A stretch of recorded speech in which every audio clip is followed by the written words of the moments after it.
अरे विपत्ति भावई घर घर घूमे और एक दिन जाए सताई में आए विपत्ति में विपत्ता विपत्ति में विपत्ता विपत्ति में बेल बना गई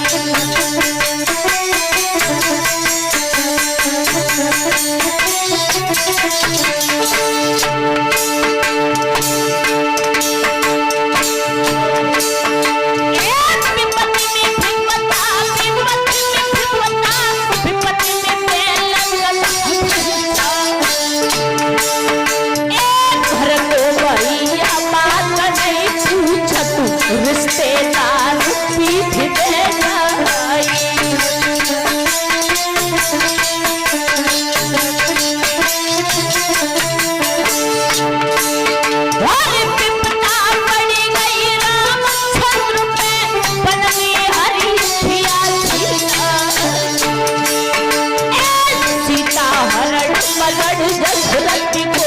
शक्ति लगी वीर के जाई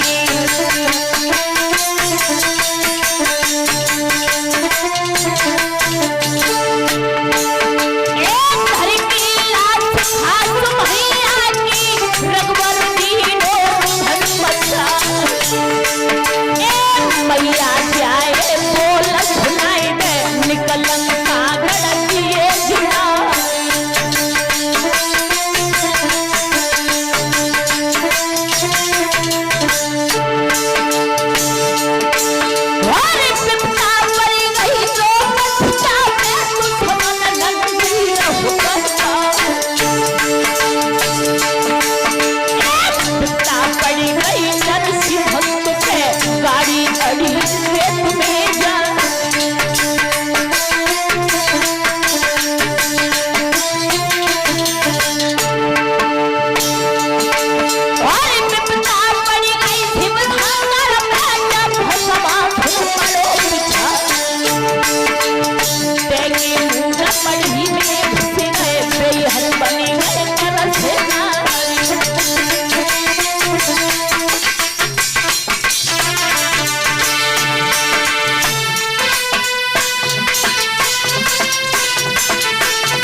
नेहन बिना दे ही सुनी अरे किला जहाज पे तोप न खाई ए बालू के महल रुके कबहू ना बिना परहेज की नाई दवाई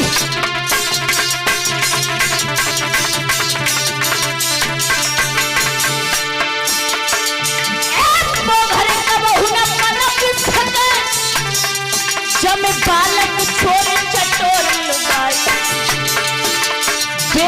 बीच माँ पापी जो झूठी बात बते दवाई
माइक का छोड़ दे रहा हूँ।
बहुत सुंदर।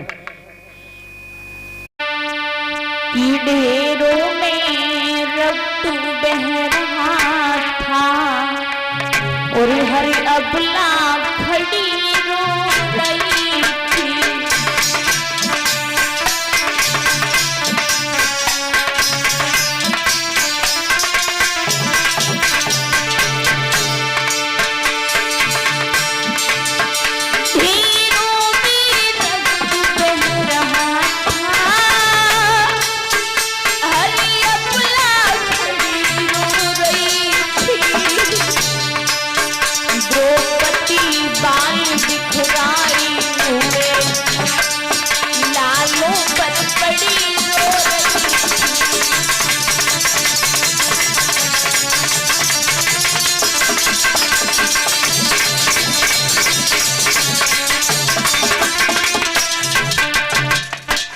पागल पागल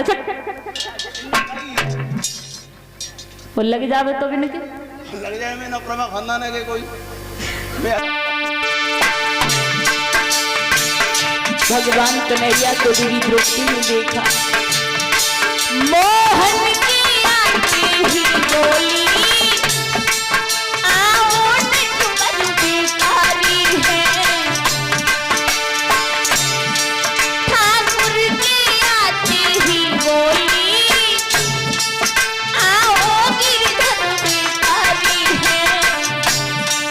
अथवा इस खेल तुम्हारी में कुछ और कसर भी बाकी है।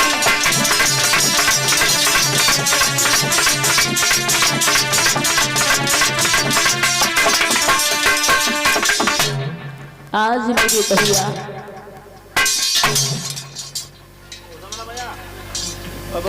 जिस समय देवी द्रौपदी को देखा है, भगवान कन्हैया ने पांच पांडवों ने तो देखा रहे हैं लेकिन सर नहीं है। जैसे धड़ों को देखा है, रक्त बह रहा है, जवाब दिया है हे बिहारी जी अभी और कुछ बाकी बचा हो वो भी करवा लीजिए। कन्हैया बोले बहन मुझे दोष लगा रही है। जवाब दिया प्रभु तुम्हें सब कुछ पता था लेकिन जानबूझ के करवाया है। तो कन्हैया बोले मुझे पता तो था लेकिन ध्यान रख बहन अगर मैं तेरे पतियों को नहीं ले जाता तो जिस जगह तेरे पुत्र हैं उस जगह तेरे पति होते। तू मुझे दोष लगा रही है। आज बोले हैं अर्जुन हम उसे जिंदा नहीं छोड़ेंगे जिसने हमारे कुल को बुझा दिया है, जिसने हमारे दीपक को बुझा दिया। आज चले अश्वत्थामा की खोज करने के लिए अश्वत्थामा को पकड़ लिया, रथ से बांध लिया है। परीक्षित महाराज जब रथ से बांधा है तो देवी द्रौपदी के सामने ला करके कर दिया। बोले अर्जुन बोल प्राण प्यारी इसका क्या किया जाए। वाह दया की देवी माताओं, जिस पापी ने एक मैया के 5 पुत्रों को मार दिया हो, क्या वो माँ ये कहेगी कि इसे छोड़ दो? लेकिन दया की देवी बोली हे श्याम मेरे कहने से इसे छोड़ दो, क्योंकि ये जाति का ब्राह्मण है और ब्राह्मण का अपमान करना मारने से बेहतर होता है। ये गुरु का पुत्र है, गुरु माता रो रो करके मर जाएगी। आज दया आ गई, जब ये कहा कि गुरु माता रो रो करके मर जाएगी तो देवी द्रौपदी के कहने के अनुसार अश्वत्थामा को छोड़ दिया। लेकिन कन्हैया ने एक बात कही कि हे अर्जुन, जो इसके मस्तक में मड़ है इस मड़ को निकाल लीजिए, उसके बाद इसे छोड़ो। आज जैसे ही मड़ को निकाला है, मड़ निकालने के बाद में अश्वत्थामा को छोड़ दिया, लेकिन ये चैन से नहीं बैठा है। इसने एक अग्नि शस्त्र लिया है परीक्षित महाराज, उसे छोड़ दिया। जैसे ही उसे चलाया है तो अभिमन्यु की पत्नी है जिसका नाम है उत्तरा, उसके गर्भ में जो बच्चा पल रहा था जाकर के उस बच्चे को जलाने लगा। जैसे ही वो अग्नि शस्त्र जलाने लगा है तो उत्तरा रोने लगी। उत्तरा रोकर के बोली कहो श्याम तुमने लाखों की बिगड़ी को बनाया है, चाहे मेरे प्राण ले लो लेकिन मेरे इस गर्भ को बचा लो, मेरे गर्भ को बचा लो ठाकुर कहो। आज उत्तरा रोकर के बोली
आज मेरे श्रोताओं जिस समय भगवान को याद किया है तो भगवान जिस समय सूक्ष्म रूप धारण करके वो उत्तरा के गर्भ में प्रवेश किया है। एक बात और बता दूं मेरे श्रोताओं कि भगवान कभी गर्भ में प्रवेश नहीं करते हैं, लेकिन भक्तों के कारण जिस समय उस बच्चे को बचाया है पुनः लौट करके आए हैं। जब बच्चे का जन्म हुआ है तो बड़ी बड़ी दूर से सब लोग देखने के लिए आने लगे। भगवान कन्हैया की तरफ वो बच्चा देख रहा है आंखें फाड़ फाड़ करके। पांच पांडव बोले हैं श्याम ऐसे देख रहे हैं मानो कि तुम्हें जानता हो। जब ये कहा है कि जानता हो तो बोले पांच पांडव कि कन्हैया ऐसे देख रहा है मानो कि जानता हो। तो कन्हैया बोले मुझे ऐसा लगता है ये मेरी परीक्षा ले रहा है, आज से इसका नाम परीक्षित होगा। बोलिए परीक्षित महाराज की। इस प्रकार से परीक्षित का जन्म हुआ और समय पूर्ण हो चुका है। इन्हीं शब्दों के साथ में वाणी को विराम, और कल यहाँ से आगे की कथा होगी, सृष्टि रचना होगी, सती गृह त्याग होगा, भोले बाबा के विवाह तक कथा चलेगी। तो भारी से भारी संख्या में सभी भक्तगण आए।